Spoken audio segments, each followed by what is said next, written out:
Welcome to another video from DIY Daily.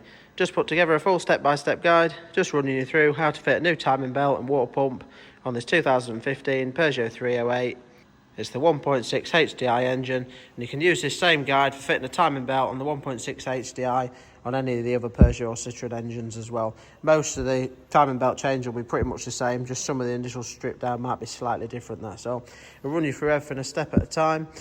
Just before we get into the video, I'll just show you we've got a full Gates timing belt kit that we're fitting a new water pump with it. The timing belt runs on the water pump, so I'd always recommend fitting a water pump at the same time. We've got a new auxiliary belt on standby as well. And if you check the links in the description below, I'll put links to all the parts used, all the tools, all the timing pins. We haven't got a specific timing pin kit on this. I do actually use some drill bits for them because they're just straightforward, sort of 5, 6 and 8mm bits I think that we use for it, but I'll run you through all them as we get to it anyway.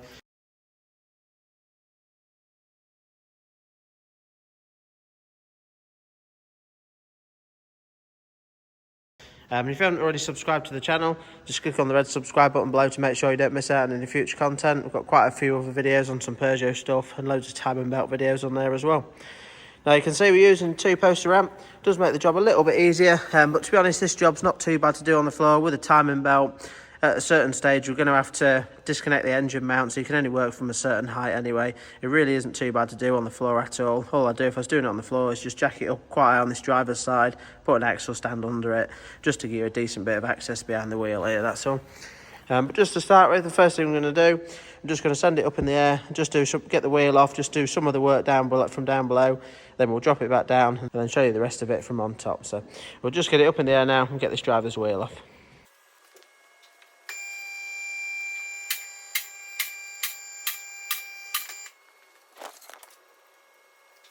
Just going to want a 17mm socket, and just got the locking wheel nut to get the wheel off.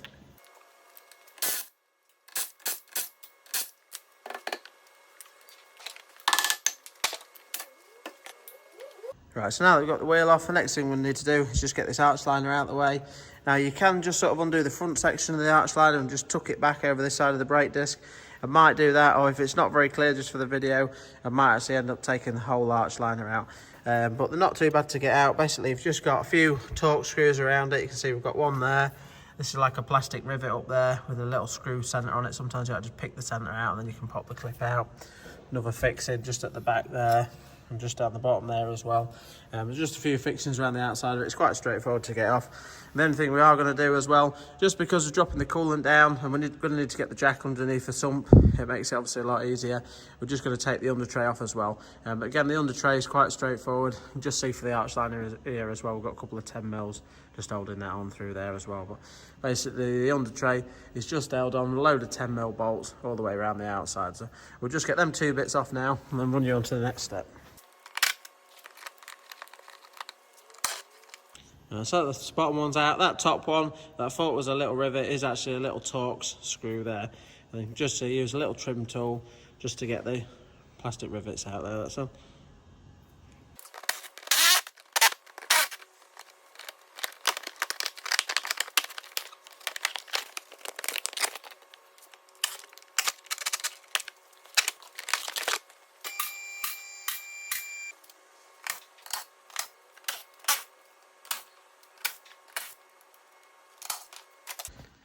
Right, so I took the full arch liner out. I thought it was just going to be a little bit in the way for the video. But I said earlier on, if I was doing it on my own, I probably would have just dealt with it, just tucking it to the side, that's all.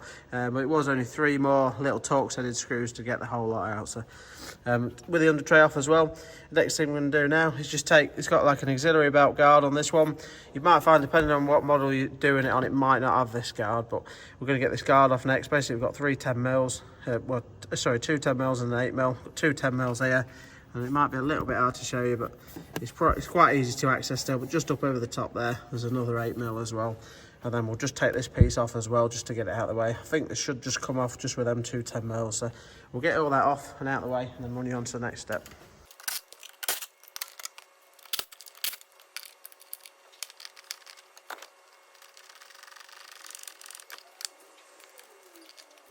That's a little 8mm that you can't quite see, just tucked over the top. And then there is just one more 10mm, just goes up from underneath.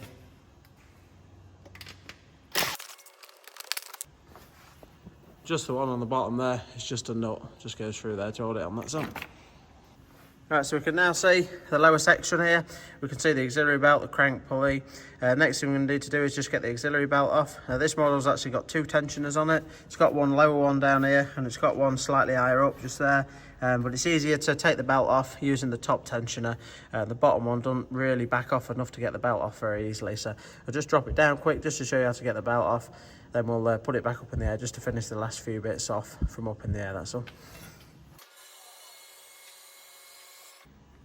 Right, so we can now see the auxiliary belt from the top, and this tension area, the top one. Now what we're going to do, this sort of slot on the top there, the engine mounts are in the way a bit on this one, but with the engine mount off, you could actually just get a slotted spanner on there really easily. But all I'm going to do is just use a pry bar and just pop that in and just basically lever it across like that to get the belt off. But what you can do on these, just push it back to where it was. There is actually just a little slot just in there with a hole in it, and you can just use a little pin, just got something like that, anything will do that's the right size for the hole. And once you've levered it past it, you can just put a pin in behind it and it'll just hold it in the sort of slack position just to make it really easy to get the belt off. So just do that quick now.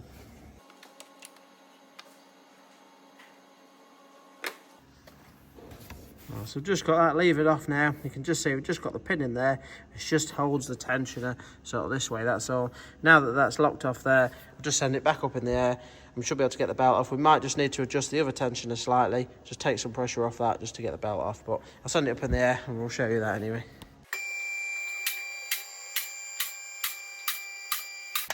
So you can just see the belt's still a little bit tight there. So all I'm going to do is just use a little 15mm spanner. You can just simply put that on the lower tensioner. You can turn that in the clockwise direction, and as you do that, it makes the belt go really nice and slack. So you can just see it's easy to get that off. So just pull that off now.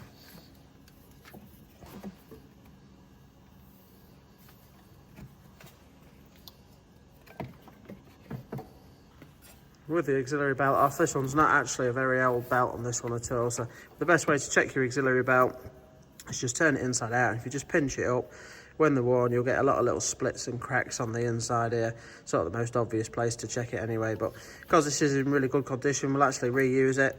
I did get one on standby just in case. It's just, well, doing a cam belt, it's always nice to have one ready, and if it does need one, obviously taking it off so you can put a new one on at the same time. But this stage now, the next thing we'll do is just get the lower crank pulley off. I'm just going to need an 18mm socket to get that off. Now I'm using a buzz gun, so that'll just undo it, no problem at all. But if you're not using a buzz gun, the best way to do it is to put it in gear and either lock the brake disc or get someone to sit in the car, put the foot hard on the brake and put it in 4th gear, and that should hold it enough to be able to get you to undo it with like a bar or anything like that if you need to. But with a buzz gun, it should just come straight out.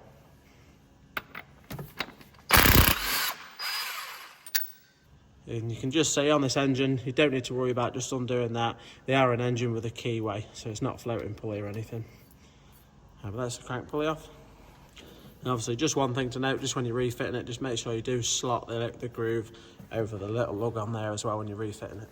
And we are going to need to refit the bolt. We're not going to do it dead tight or anything, but I'm just going to run it in.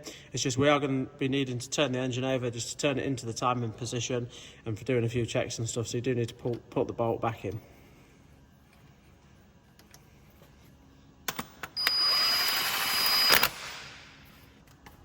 Right, so we've just got a few more bits we're just going to do from underneath just to make it as easy as possible. Well, we've sort of got the joy of having the ramp, that's all, it just makes it slightly easier. Basically, we're going to need to get the timing cover off. Now, you need to be really careful with this magnetic ring. This is a magnetic pickup ring for the crank sensor. The crank sensor's here, you can just see the tip of it there, and that actually reads off this ring. So this ring does sit on a keyway. Again, it is to stay in the same position, but because it's in a keyway, you can't really alter that if you don't take it off. But just need to be really careful with that because it is quite a delicate ring. You don't want to be catching it and damaging it, that's all. But basically, just for now, we're just going to undo all these 8mm, as many as we can on this lower section of the cover, just if we can get the cover out of the way. Hopefully I can maybe get this out of the way from underneath and just show you it all now. If not, we might have to do it once we've took some of the top bits off. But pretty much it's just these 8mm bolts holding it on. Going to need to take there's a couple of wiring loom clips in it. I think there's a couple up there that might be slightly tighter as well. We'll take the connector off for the crank sensor there. The sort of standard sort of Citroen connector there. You just need to push the little tab in from the back and that should just pop off. and then there's an 8mm on there, and it might have a little holder underneath this cover, I'm not sure yet, but we'll just get the cover off now and just show you the next step after that anyway.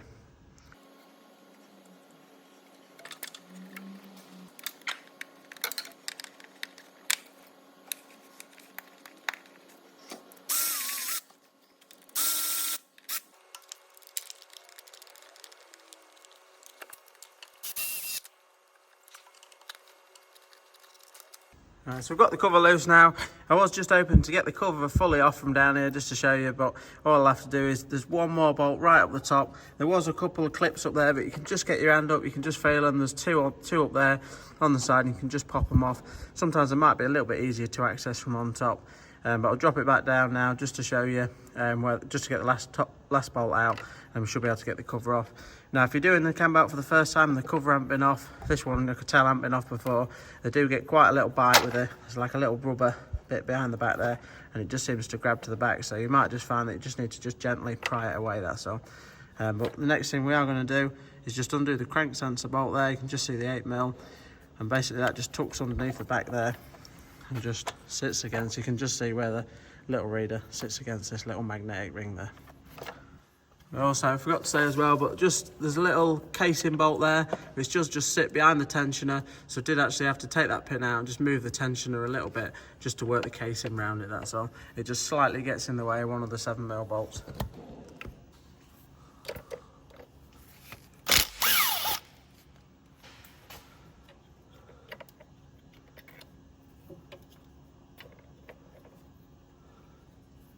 That's a crank sensor there. You just see the crank sensor's just got a little locator. It just locates in there, and obviously the bolt just slots over that bit as well. So we're just going to drop it back down now, and I'll just show you everything from on top. But once we've dropped it back down, one thing we will be doing is putting the jack underneath the sump. We'll just use a block of wood on it, just so it's not metal on metal, just to not save damage in it. But we'll put it under towards the centre of the sump there, just to give us room for when we drop the water pump out. We're going to lose a bit of coolant, just means we can put a catch tray underneath it, that's all. But I'll show you all that when we come to doing it anyway. Right, so now that we've got it down, the next thing we're going to do is just sort of get some of this bit out of the way. Depending on what model you're doing it on again, some of this might be slightly different setup, but I'm just going to take this top cover off. Basically, we've got a wiring harness across the top here. It's just got a clip in it, I think. So we're just going to unclip that and sort of tuck it over the top just so that we can get this top cover off. There's some fuel pipes here. They're all on little brackets. It's pretty self-explanatory when you get looking around at it. There's little clips and brackets just to take off. So I'm just going to sort of fly through some of this. If there's out, I think I need to let you know. I'll let you know after we've done it. But basically, we're just sort of making a bit of a clear area just to get the top cover off. But basically, these fuel pipes just clip in down there. Now, I'd like to try and do it. I always prefer to do it without disconnecting the fuel lines if I can. It doesn't really matter if you have to do, but it just isolates any starting issues afterwards to knowing that it's definitely not on the fuel side if you haven't had the fuel lines off, that's all. So it doesn't matter if you do need to disconnect them, you can do, and just tuck them out of the way again. But so hopefully I'll just be able to just tuck all this out of the way and just get this top cover off, and then we'll get the jack underneath the sump and run you through the engine mounting after that. So I'll just speed through some of this, stripping this area here down, that's all.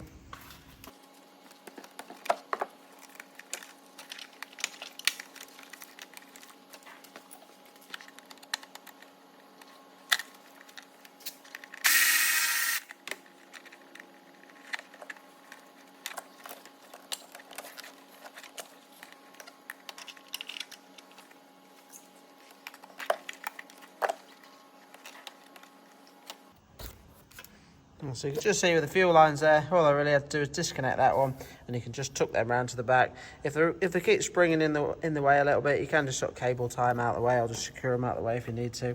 The next thing we're going to do, just got some little Torx bolts holding this little metal bracket on, so we're just going to unscrew both of them, get the bracket out.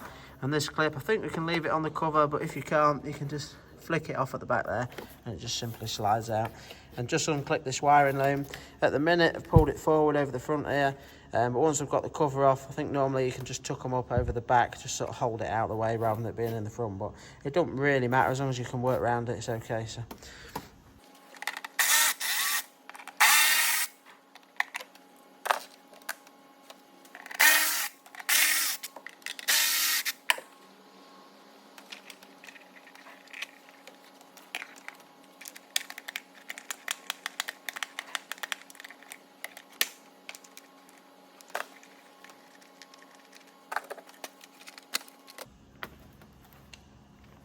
So that's the top part of the cover, just them 4.7mm on that one. A little bit tight to get in on that one, but I could, if you wanted to, you could really take the engine mount off before you take the top cover off. It doesn't really matter, but you can see you could actually leave that piece on there as well. Just show you the reason that it couldn't get the bottom cover out from underneath is that little screw up there is actually gone. It goes through the top cover and through the bottom cover as well, so that's why it was, that's why we couldn't get it off earlier on. But just for now, we're going to put the jack underneath the engine, just take the weight of the engine, then we'll get the engine mount off.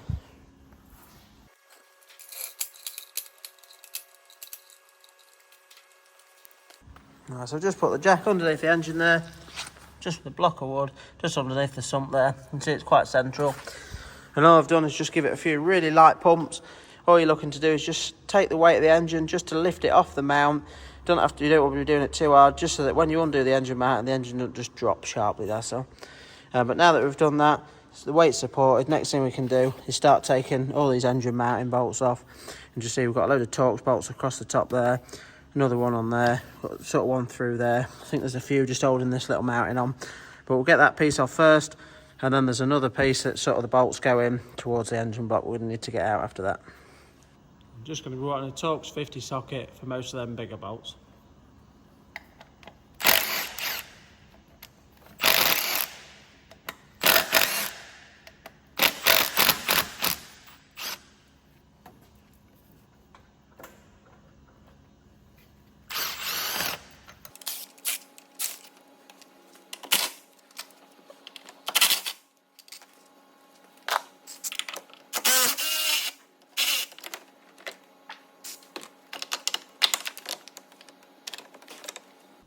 That's all them out, the mounting off. And just for that little side one, you don't need to fully take it out, you can actually just slacken it off, just allow enough room to slot it out there.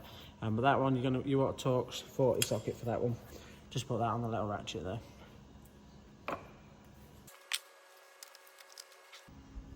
Next job now that the main mount's out the way, just got this lower section of the mount, and you're just going to want a 17mm socket. You've got two at the top there that you can see, one just below on that side, and there's another one just down there as well. Really easy to access. We'll just get all them off now, get that side mount off, and then we should be able to get the cover off fully after that as well.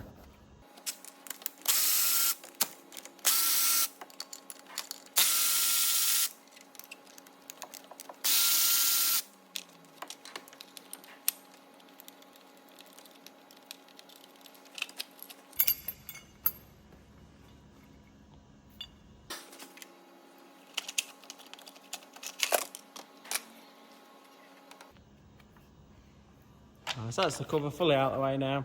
I've actually just took that pin out of the tensioner. It's just when it's fully backed off, it's nicely out of the way then, that's all. So you can soon put another pin back in it later on when we're ready to put the auxiliary belt on. Right, so now that we've got the timing cover off and the engine mount, we can see all the timing belt and everything really clearly.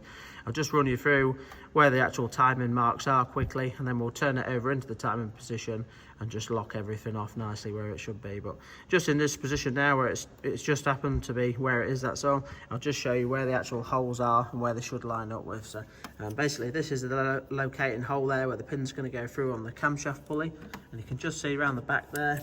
Let's try focusing on that.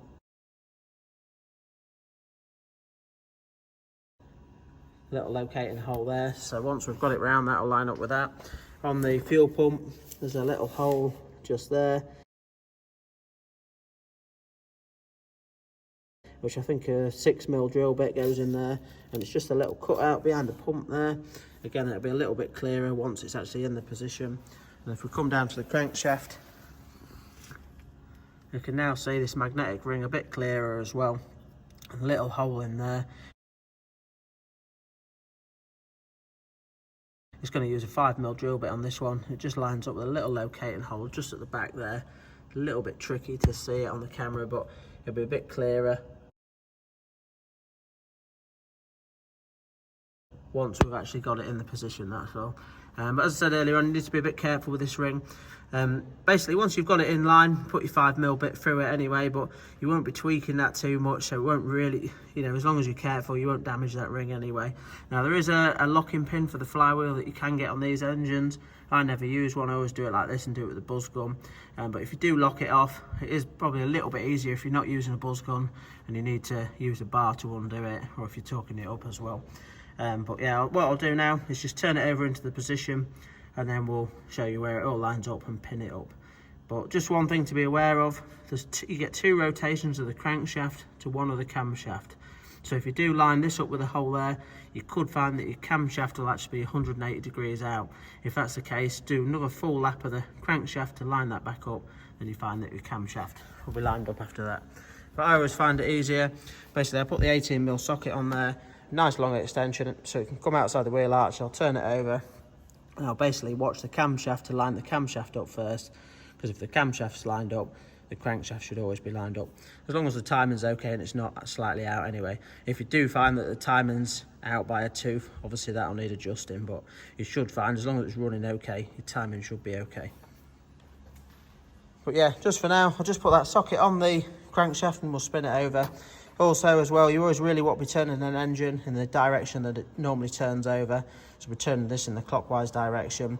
It's okay to just slightly tweak it backwards if you just go past your timing mark, but you don't really want to be turning it backwards a lot. So, but yeah, we'll just turn it over now, line it up in position, and just show you everything when it's there.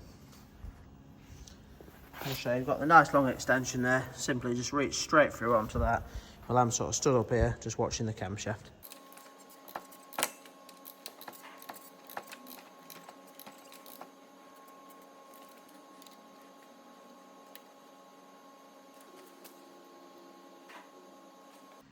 Right, so I've just got that in the timing position now. Just checked, just pinned it all up, but you don't actually need to leave your pins in all the time, as long as you know you're in that location at this stage now. Once you're there, you can actually put a little paint mark as a reference anywhere if you want. And obviously, once you're putting the belt on, just check that they're all bang on in line. When I'm putting the belt on, I might actually put the pins in just to make sure, probably on this camshaft, but not, sometimes the other 2 pulleys aren't too bad. But if I just show you quickly, I'll just take the pins out. But basically, we've got an 8mm drill bit, a 6mm bit, and a 5mm bit on the bottom there. I'll just show you quickly. Basically, all you're looking to do is just line up, just with that little locating hole just in the back there. That's on the camshaft. Now, you'll see on the fuel pump that there is a little bit of leeway on it. Obviously, because that's landed to the bottom section of it there, I always like to try and line them up, again, bang on in the same place there. There is obviously a little bit of tolerance on there, and it wouldn't actually matter if it landed anywhere within that gap, that's all. But it's always nice just to try and line it up, bang on in exactly that same place where it was. But from that, you can just see the crankshaft as well. You can now see that that little hole there, again, that lines up absolutely bang on there, just when you're looking straight at it, that's all. Just see it over the top there. But yeah, all I'll normally do now at this stage, just so that my pins aren't in just while I'm messing about with the cam belt and everything, just tend to get in the way a little bit, is I'll just leave them out. But I might just put a little paint mark reference, just so I know quickly anyway. And then when it comes to putting the belt on, we'll just pin everything properly again, that's all. But at this location there now, that's the proper timing position. So now that we're there, we can now get the belt off, start running through, changing the idler, the tensioner, get the water pump off, and run you through swapping that over. The next thing we're going to do now is just take the tensioner bolt out, just undo the bolt there. If you need to slacken it off, you can just use put an Allen key in there, just slacken that slightly just to get the belt off.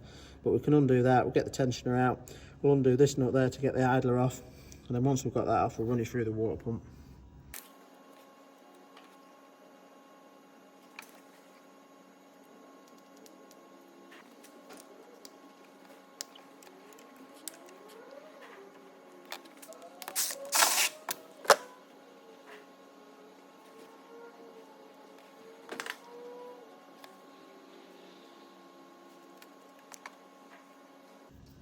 That's the tensioner out of the way.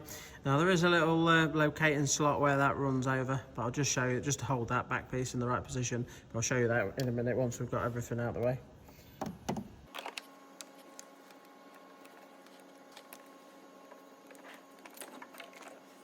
That's the timing belt off. And just again, just with the bottom there, just careful just to sort of push it down, just to watch that magnetic pickup ring, that's all.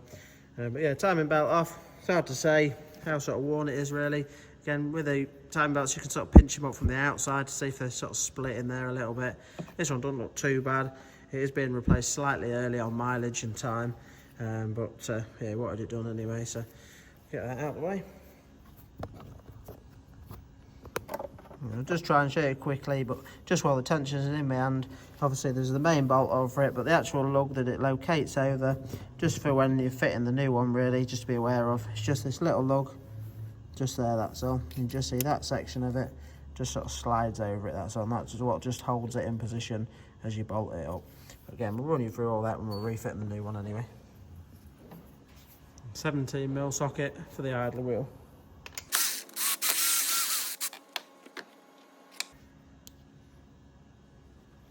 Right, so the next thing we need to do now is remove the water pump. As you can see, we've got quite a few 8mm bolts all the way around the outside of the pump. So basically we're going to undo all them. As we pull the pump away, obviously we're going to lose quite a lot of coolant, so we're going to put the catch tray underneath it. But we'll just get all them out now, drop the pump out of the way, and then run you on to the next step after that. And with your pulleys, you'll probably find that your cam pulley is quite firm. But if they do move, you don't need to worry about it. You just simply reline it back up, just to adjust it to line it back up. Your crankshaft and your camshaft will be a bit firmer. You might find your fuel pumps, that will actually turn really easily, that's all. So that might just get caught and you might move it out of position. But again, just adjust it back into place, that's all. But the main thing is rechecking it and getting it in exactly the right position when you're properly putting the belt on and everything. So just for now, we'll just get the water pump out and just undo all them 8mm on there.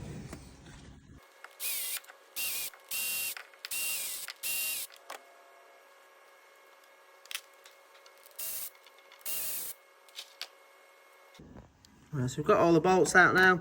Next thing you can do, you might find it's just grabbed a little bit. You might just need to use your pry bar or a flat bladed screwdriver, just like this, just pry it away and it should just pop straight off.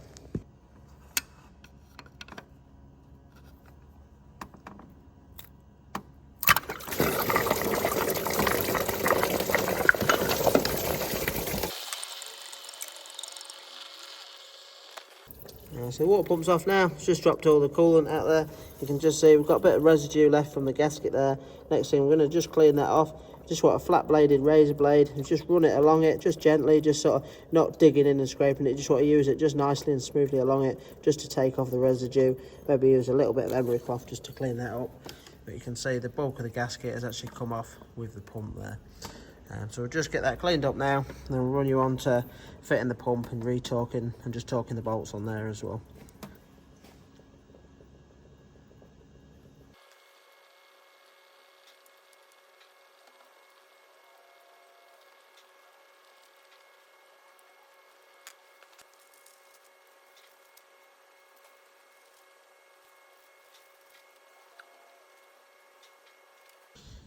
So we've got the surface nicely cleaned up there now.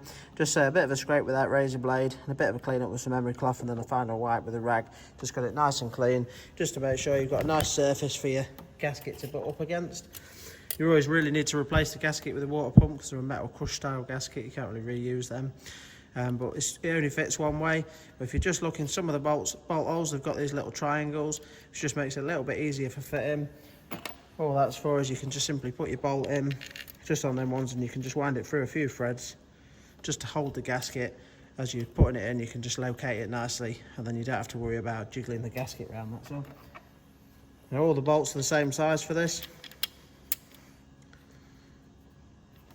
but the correct torque setting is stage 1 5 Newton meters and stage 2 9 Newton meters. But all I really do with these is just run them all in just a bit more than finger tight, just a really light nip with the ratchet, and then I'll just torque them all up to 10 Newton meters, that's all. So I'll just put this in now and just run all the bolts up, then we'll run you through torquing it up after that.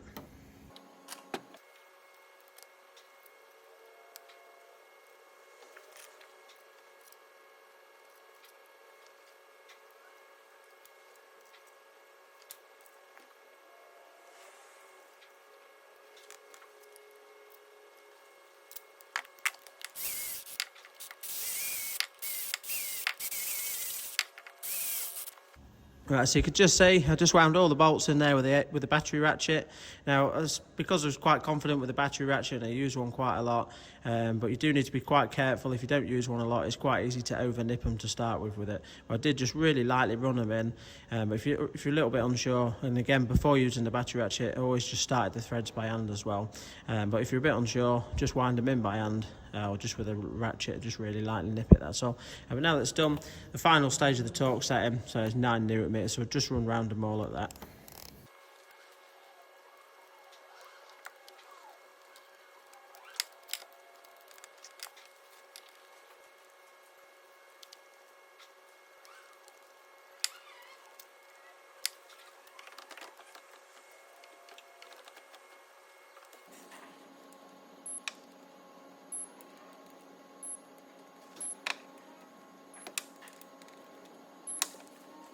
Right, so that's all the bolts properly torqued up to 9 Newton meters there. Next thing I'm going to do now is just use a bit of brake cleaner and just give all the antifreeze a bit of a wash off.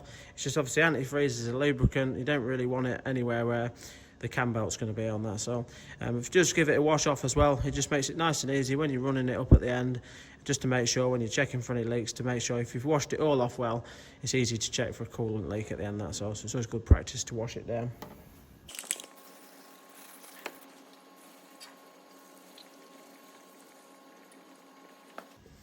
Right, so now the water pump's washed off, next thing I'm going to do is just fit the idler pulley.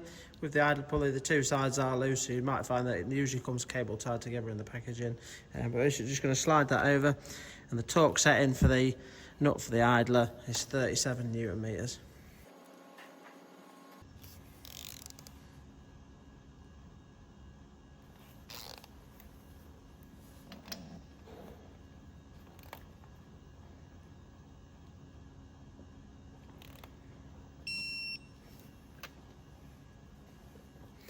Right, so I'm now ready to fit the tensioner.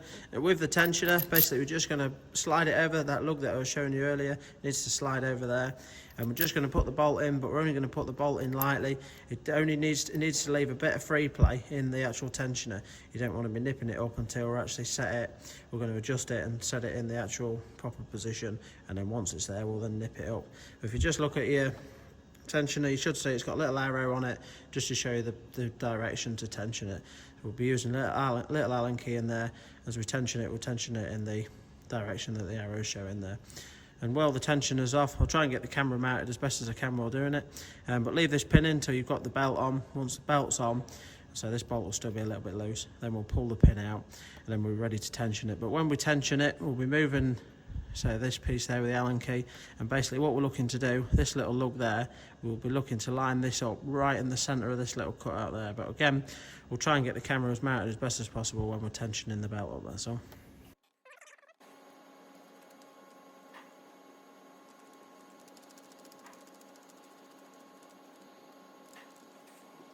Right, so the tensioner's on. I'll just try to show you. It's quite loose there. You need it loose so that it can actually adjust that. So, but you can just see that little peg that we've just slotted that over, just holds it in that position there. As I said before, I'll just leave this little locking, little spring pin in there just until we've got the belt on as well. But at this stage now, we're ready to loop the belt round. Now I'm going to refit the belt without putting any of these pins in. Now if you want, you can put the pins in if you want, if you're a little bit unsure. So the drill bits will just stick out a little bit. You can get a proper pin kit that I'll put in the description, but it is only just the right size pins, that's all. But if you just check, before you put the belt on, always check your timing marks, make sure everything's lined up bang on. But you can just see, looking at it there, the timing marks absolutely bang on in line through there. You can see the fuel pumps where we put it before, just towards the bottom section of that there. And then on the crankshaft, the hole as well is lined up absolutely perfect through the centre there, that's all. So what we're going to do now, I'll just get the belt out and just run you through quickly fitting the belt. Right, so with the timing belt when fitting a new one, sometimes they have arrows on. If it's got arrows on, obviously the arrows will be facing the direction that the engine runs. If it hasn't got arrows on, it's always good practice to fit the belt so that the writing reads in the direction that it'll be turning over. So this belt will be getting fitted in this sort of this direction there tonight, that's all. Now it can be a little bit fiddly to get the belt on your own. I'm doing it on my own tonight. Sometimes with two of you it's a little bit easier to get someone to say loop it and hold it around the crankshaft first. But basically what you need to do is keep it really taut around the right hand side here, and we'll leave the slackest bit of the belt for the left hand side for where the tensioner is. Obviously the idea of the tensioner is to take up the slack of the belt, and sometimes you need to sort of, just to get it started, obviously you've got to loop it around the bottom, around the magnetic pickup there. But obviously when you're pulling it taut, you can, if you're not careful, just pull the crankshaft round as well. So you need to make sure that it does stay in the same position, don't come out your timing position while you do it. But yeah, basically the aim of it is to keep it really taut around this side, and then just leave the slackest section for this bit there, for the tensioner, ready to take the tension up. So we'll just loop it round now and just show you once we've got it all on anyway.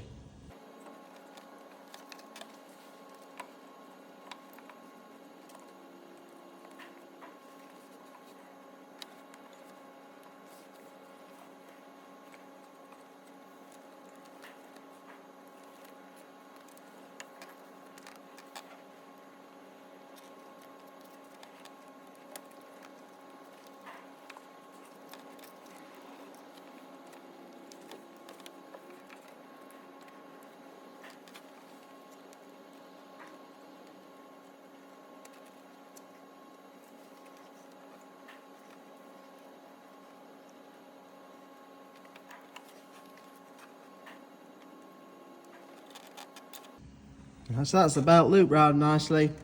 I've just checked the timing marks, they're all lining up bang on. But if I just show you quickly, you can just see lined up absolutely spot on there. The crankshaft's lined up bang on. And the fuel pump, just at the minute, it looks like it's obviously slightly up there, but you can see how slack the belt is here. Obviously the tension is below that. So just as the tension comes on the belt, you can just see it as it takes that up, that will then pull that up, and that will then line up right into the position there. But it'll be a little bit easier to show you once I've put a bit of tension on it and it's pulled the slack off the belt, that's all. But yeah, at the minute this side's really taut, but there's quite a lot of slack on this side. Obviously that's what's going to be taken up with the tensioner now. So we can just pull this pin out.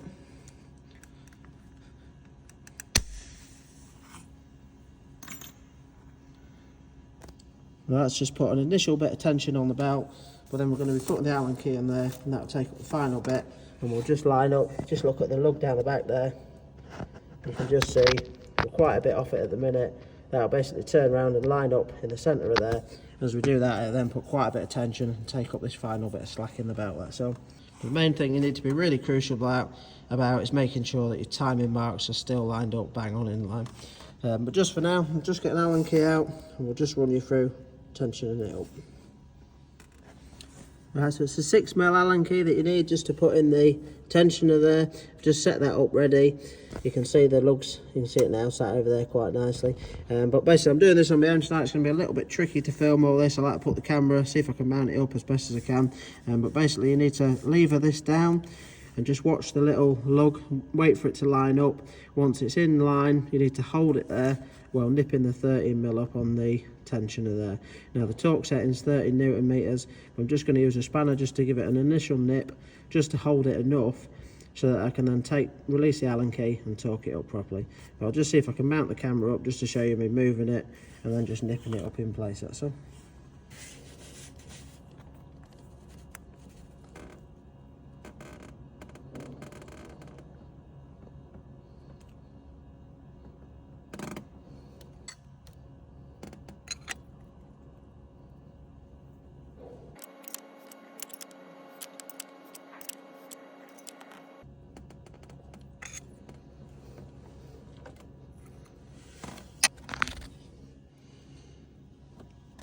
Right, so it's a little bit tricky just to get all that on the camera. I've just lightly nipped it at the minute, as you can see, as you look square on at try to focus on it at the lug there, it's bang on centre in the line with that little cut out there, and that's what you're aiming for. You're okay for a little bit of tolerance, but you do really want to be aiming to get it nicely lined up bang on in the centre. I'm just going to torque it up now, and the proper torque setting's 30 Newton meters.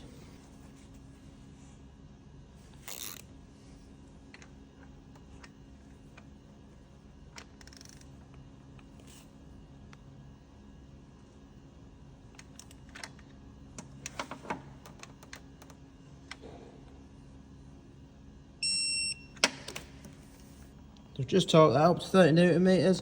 Once you've done that, just have another quick check. Just make sure that your marker's lined up bang on there again. You can see that's nicely in line there. if you give it enough of an initial nip, that should just hold it enough so you can torque it up. If you find that that's moved a bit, you will just undo it, back it off, just reset it again, that's all. Once you've done that, just recheck around all your marks, just make sure you're nicely lined up again. Obviously you can put your pins in if you want to, but you can just see that now we put the tension on there, that's lined up exactly bang on where it was before. And if we just check the crank as well, you can just see that's there, lined up nicely bang on with that little pinhole in the back there. Straight through to it, so you can put your pins through, but if you can see it's pretty much straight through into it, there's no need to at all really. But at this stage now, just have a quick look round, just make sure your belt is on all the pulleys correctly, just make sure it feels okay.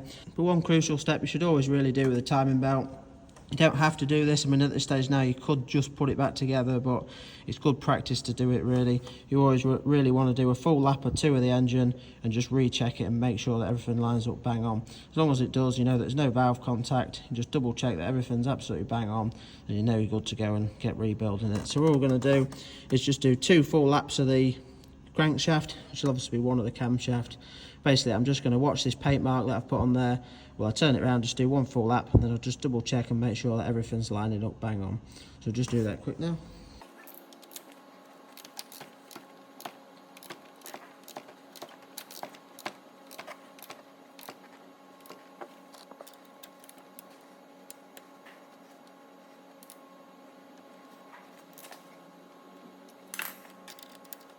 Right, as you can see, we've just done 1 full lap there. I've just lined it up, just watch my paint mark come around. I've just lined it up with a pin in the camshaft there, just to make sure it's lined up bang on. But that is, you can see the fuel pumps there, spot on. And then the crankshaft as well, absolutely bang on with that little line in the back there. You can see if I put a drill bit through, I'd just go straight through into there.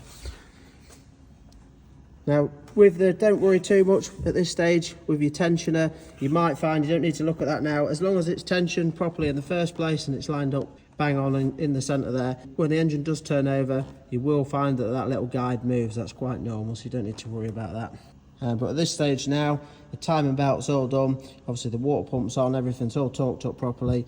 At this stage now, we'll just crack on rebuilding everything. I'll speed through some of this, but I'll run you through or overlay any of the torque settings for the engine mounting or any of the covers or anything that you need to know as well.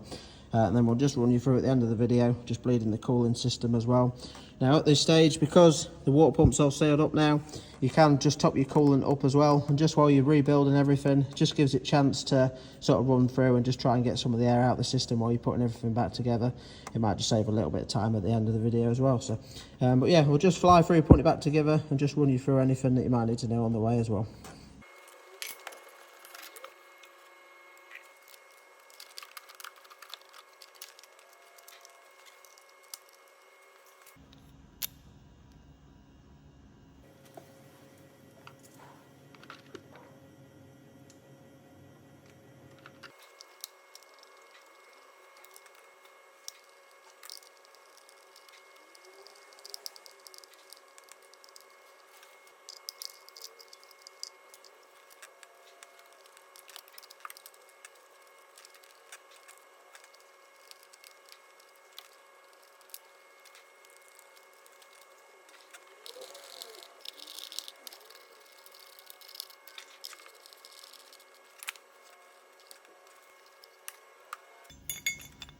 Just when you're fitting the engine bracket, this little piece there does sort of just slot underneath the bottom cover there.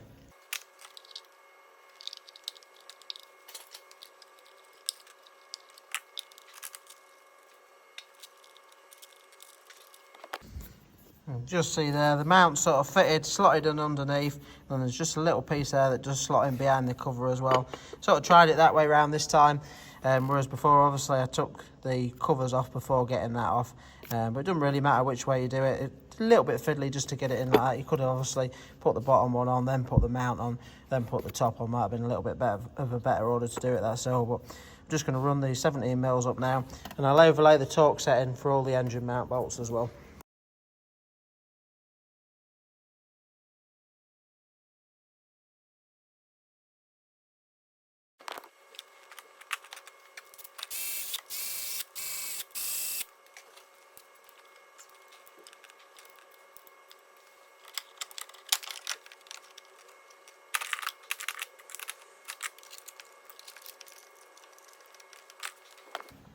With your engine mounting bolts, again, like with any other bolt, before you nip them up, always just wind them in by hand to start with, just to make sure you get the threads started.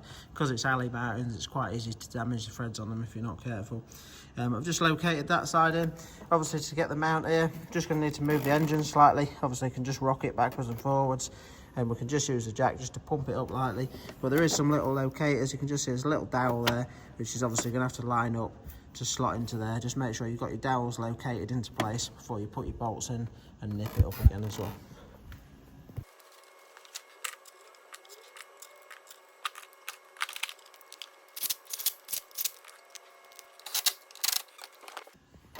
And just look down the bottom. You don't have to do this, but it's always nice, good practice too. But you can just see it's slightly off where it sat before. So with them loose, I would just like to just push it across and just try and line it up as best as possible to where you can see where it's been in the past there. So.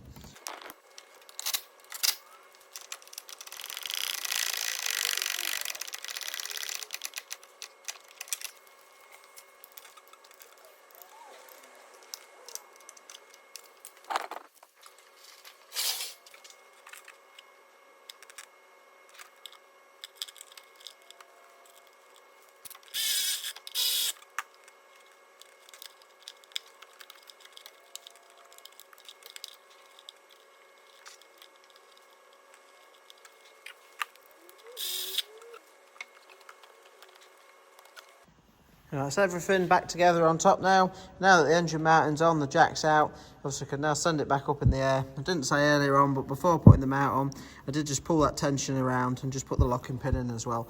Just as I said earlier on, when it's fully round with the mounting, you can't really get your spanner on it, so it just makes it a little bit easier, that's all. But yeah, we'll send it up in the air now, just finish off what we've got to do under there, and then finally, once we've got that done, we'll drop it back down, run you through bleeding it up and just striking it up as well. Right, so I've managed to do some of this bit while it was down the bottom there. Basically, I've nipped the lower casing up already. I've nipped the crank sensor up. We're just left to refit the crank sensor now. Just clip the wiring in. The little bit of wiring from earlier on at the back there, I've already clipped that in as well. But once we've done that, we'll just clip the crank sensor on. Then we'll just undo with the buzz gun the crank pulley bolt. I'll overlay the torque setting for the crank pulley as well if you're going to be torquing it up properly. But I always use a buzz gun just to do that anyway. So we've got a new bolt in the kit, so we'll use a new bolt anyway. But yeah, we'll just connect that up, connect the connectors up there, take that out, put the crank pulley on, and then once we've done that, we'll just route the auxiliary belt round.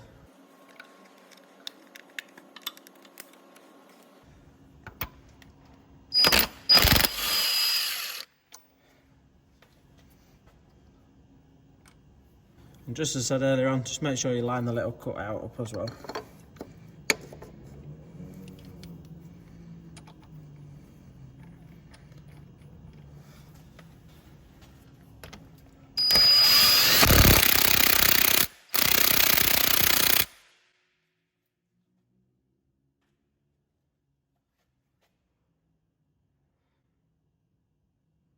Just see there, just whiz that up with the buzz gun. Just obviously fairly confident using one. We've got a nice powerful gun, just a good buzz with the gun's perfectly fine. But if you did want to torque it up, so you really have to put that locking pin in the flywheel or get somebody to put the foot on the brake with it in fourth gear, or just put it in gear and lock the disc, something like that, just to lock it off, that's all. But now that's on, we'll just get the auxiliary belt routed round now. Obviously the top tensioner is locked off. We might just need to move this one, just tweak that back slightly, just to loop it round, that's all. And once we've got it on, we'll just show you and just run you through that as well.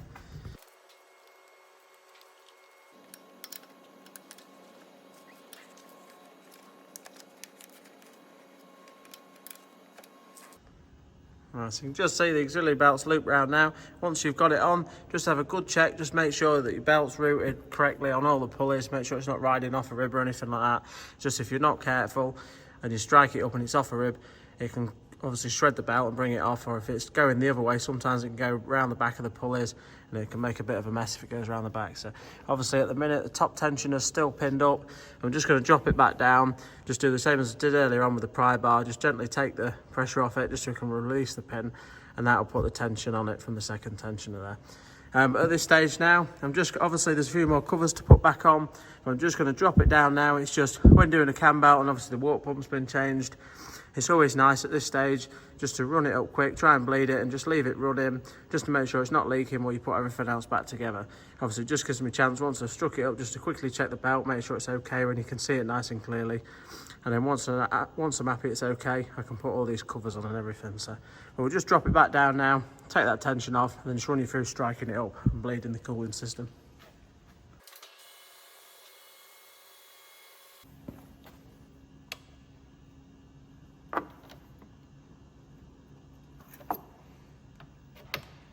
Let's just took the pin out there, just used a rivet that time. Right, so we're now ready to bleed it up. Now, the first thing we're going to do, just to get access to it, there's a tiny little bleed screw, which is just located. It's a little bit awkward to show you, but what I'm going to do, just to make it really easy, is just take this little pipe off here. Just simply clips in at this end, a couple of little spring clips there, and you should sort of twist and pull out of that end. So we'll just get that out now, and I'll be able to show you it really clearly.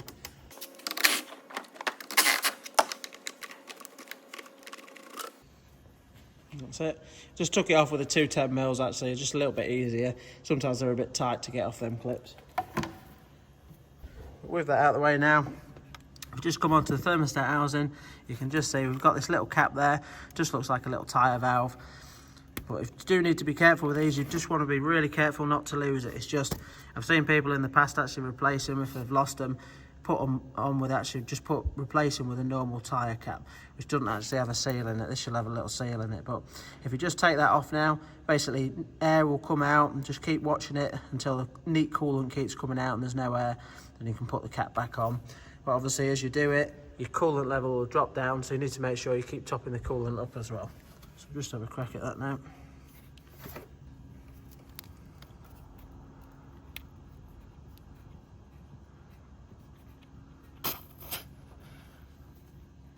Just see a little seal in there. I'm just going to put that back on quickly and see we've not really got much coolant coming out yet, but just see the header tanks drop right down, so just going to fill that up again.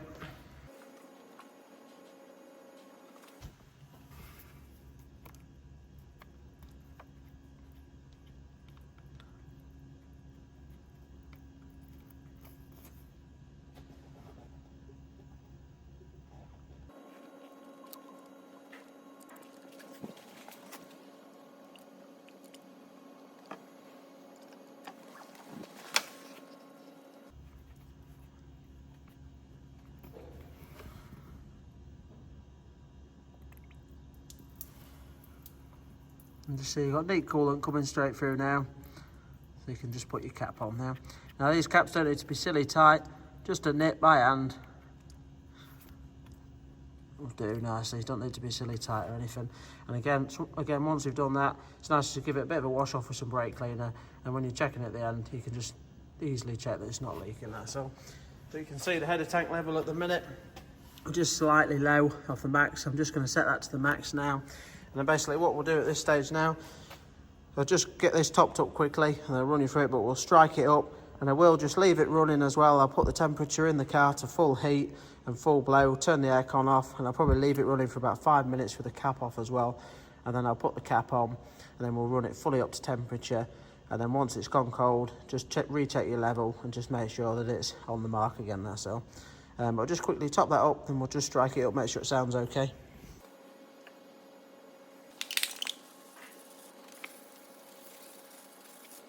Right, so it's now ready to strike up at this stage. All I'm going to do is just get in it, just strike it up quick. I'll only leave it running for a few seconds just so I can come out and finish the video off. But obviously at this stage, all you want to do is just strike it up. Just get ready to turn it off just in case anything doesn't sound right or anything like that. But it should, as long as everything's okay, it should just strike straight up. But as soon as you've struck it up and it's running okay, just come out, just have a quick look at your auxiliary belt, just make sure it's running okay. Just have a quick look round. Then after that, all I'll be doing is leaving it running. Well, I'll just finish off putting everything back together. But just strike it up quick and I'll just come back to finish the video.